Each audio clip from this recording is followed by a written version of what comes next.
events that are performed by the test engine.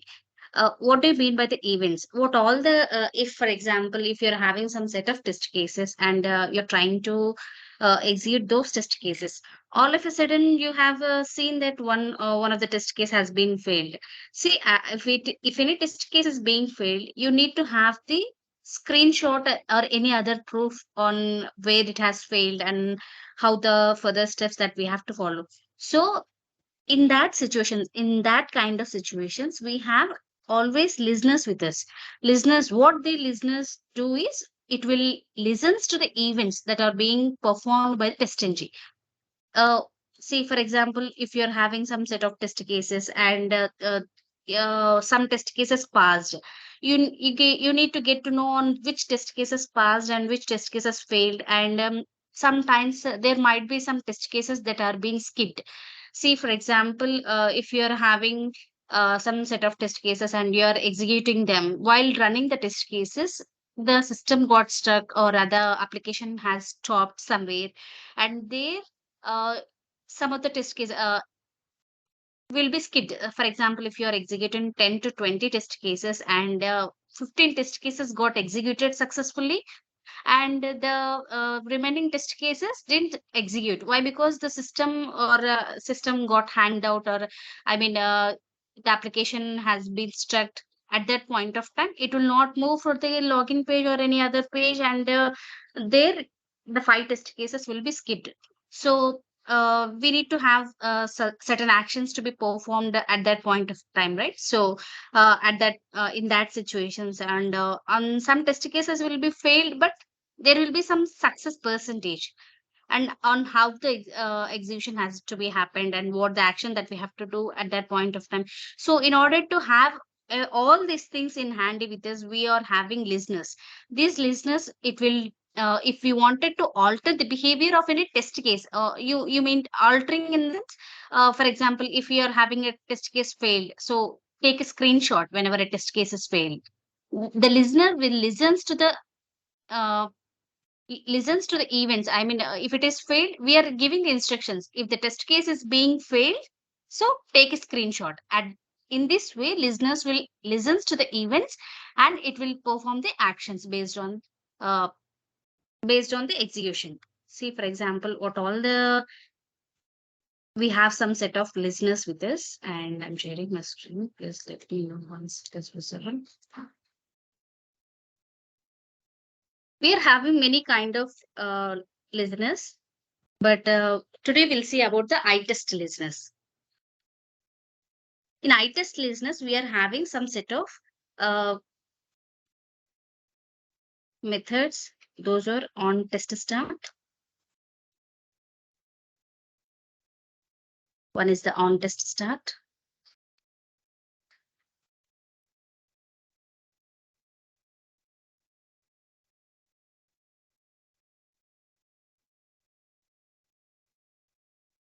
The second one is on test failure.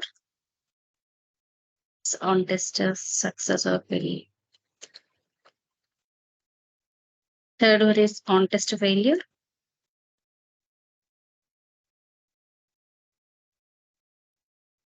On test skipped.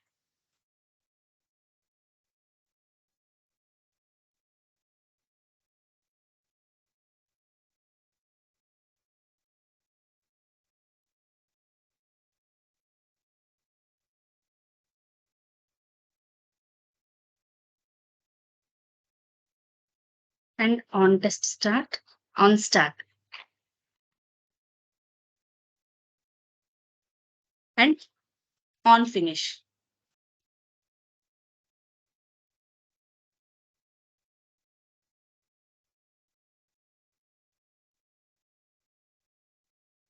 Okay. And in this, we are having the on test start, on test success, on test failure, on test skip, on test failed with success percentage, and on start and on finish. What all the methods that you are seeing here, these are at the test level. I mean to say, I mean at the rate test level. I mean to say that the exact test case. If, for example, if you're performing an action like you're opening the browser, you're launching the browser, you're navigating to the application URL, and you're entering the login credentials.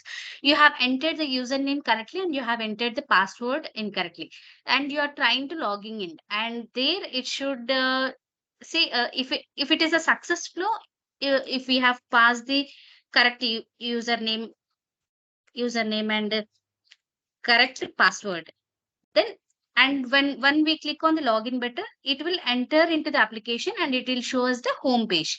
Okay, in that situation, what happened, the success the test case has been executed successfully. At that point of time, it will show us a message of it will start the execution first. At that point of time, we get this on test start. And if you are giving the correct username and correct password,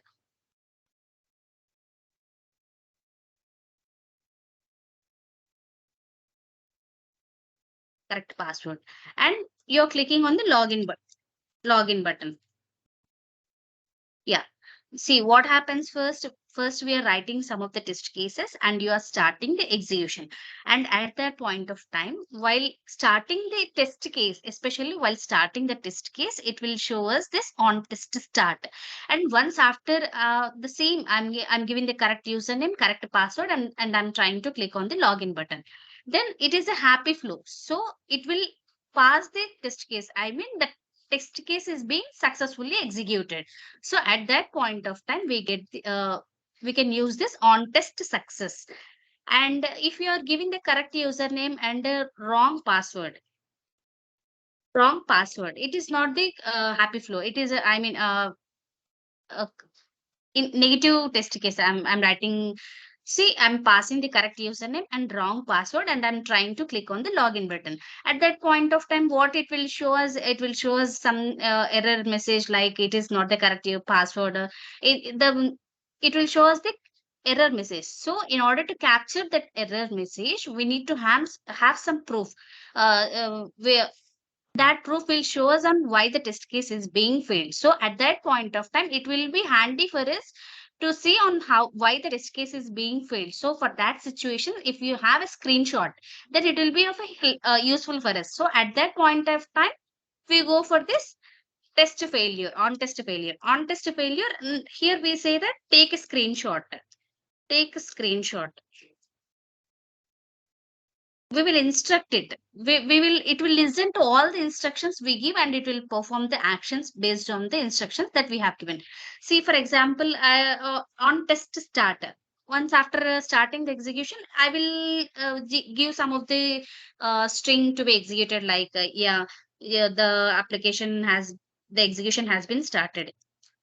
i wanted to I wanted to print this statement once after starting the execution. And see, once after writing the test cases and once we start execution, it will look into this on test start method and what the print statements or what all the requirements that we are having. It will print those, or if you need any kind of connections or anything else, it will perform those actions. And in the on test success, I wanted the statement like, yeah, successfully executed the test case.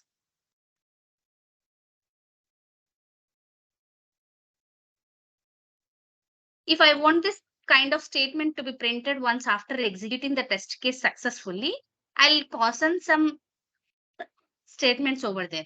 And if any actions to be taken, see, for example, as we have given the correct username and wrong password, and then we are trying to click on the login button, it will not happen. It will definitely show us an error message that it is a wrong password, or it will say like please enter the correct password. Any of the error messages, it is based on the application we get, right? So that error message we have to see once after completing the execution. See, we can't stop the execution all of a sudden in the middle and go back to the failed test case and listen, see why it is failed, right? So we use this on test failure, and based on which it will take the screenshot. I'm instructing it to take the screenshot when any test case is being failed. So it will capture the screenshot, and once after completing all the executions, then we can certainly go back to the report, and we can see on why the test case is failed and what is the reason. We can, by seeing the screenshot itself. For example, let me take any kind of application. The portal I will take here.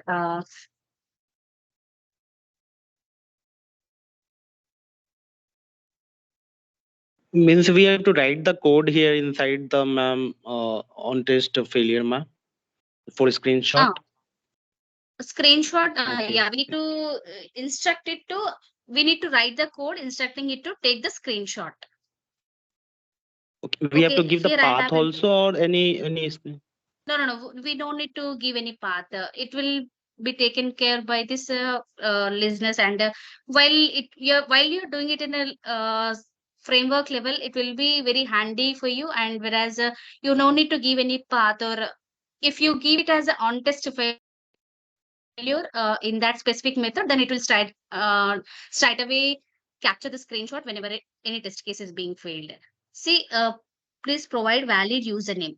I have to capture this valid user, this error message. So if I take the screenshot, then once after execution of all the test cases, I can see on why the test case is being failed, right?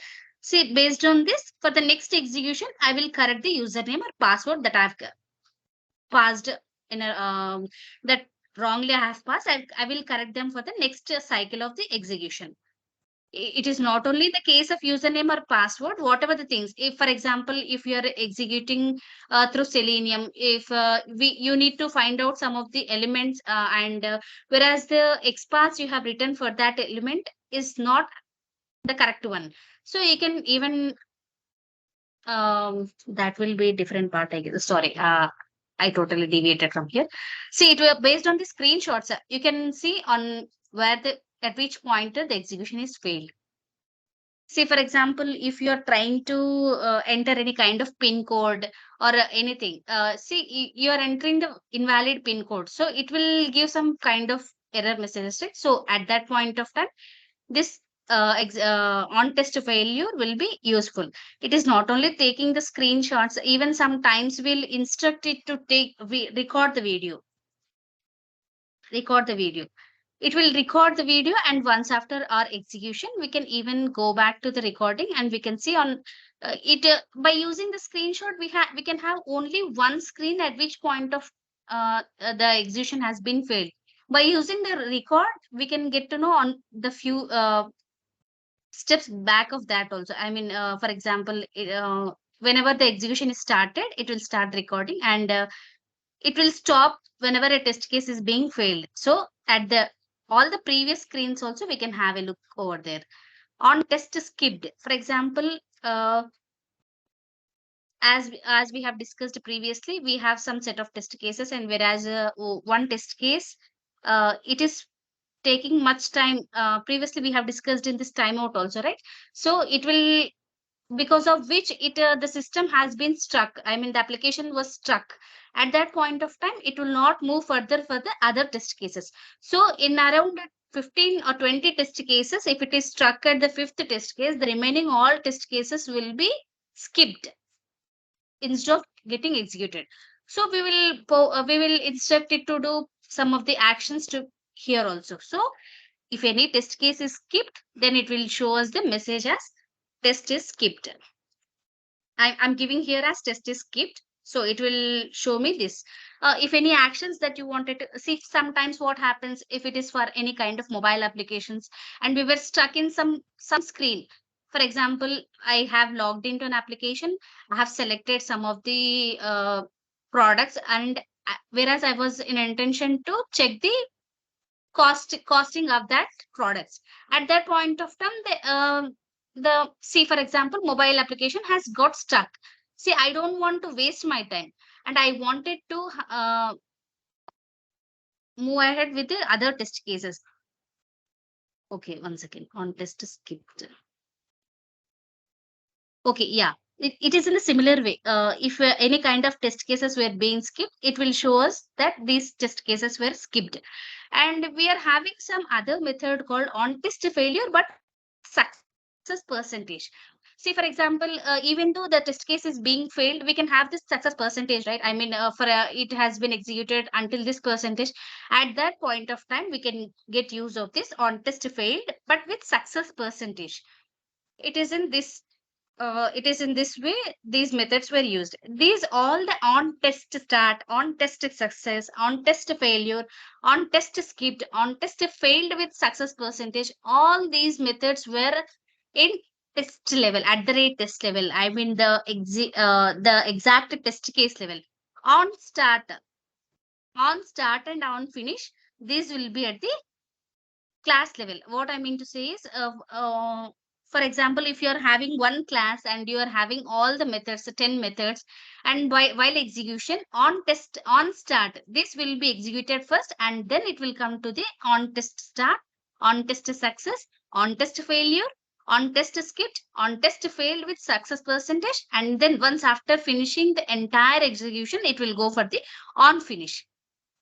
This as we have discussed previously in our previous sessions, that on test, if you wanted to have any kind of db connections and all those things, so at this point of time on test start, whenever the execution is being started, it will go for the this pointer and it will connect for the db connections, and all the things will be happened in this on start, and then it comes to the on test start, on test success, on test failure, on test skipped, based on the requirement. All it is not an intention, it is not required that all this method has to be performed, and whatever the things that we have given, it is not in that way. It is based on the execution of the test case. It will listens to the test execution, and based on that it will take the actions.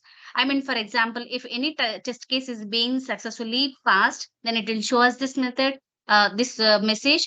And if any test case is failed, it will take the screenshots. If it is not only the screenshots, we can even have the recordings, or if you even you can pass on some messages on what to be displayed on the console. It is based on the things that we are passing here. It and if any test case is being skipped, then it will show this message. And once after completing the execution of all the test cases, it will go to the on finish. Now here on start, what we have done, we have connected it to the db, and now after on finish, we are disconnecting, it from the db. These are the things that happens by using this methods in the iTest listeners. These are from iTest listeners.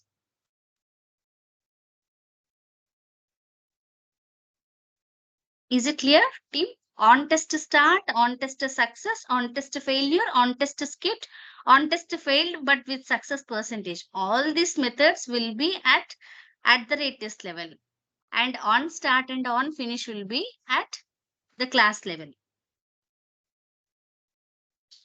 Ma'am, can you explain this fifth one, ma'am? On test failed but with success percentage. You want it to be you want it to be with an example? Yes, ma'am. Yes, ma'am.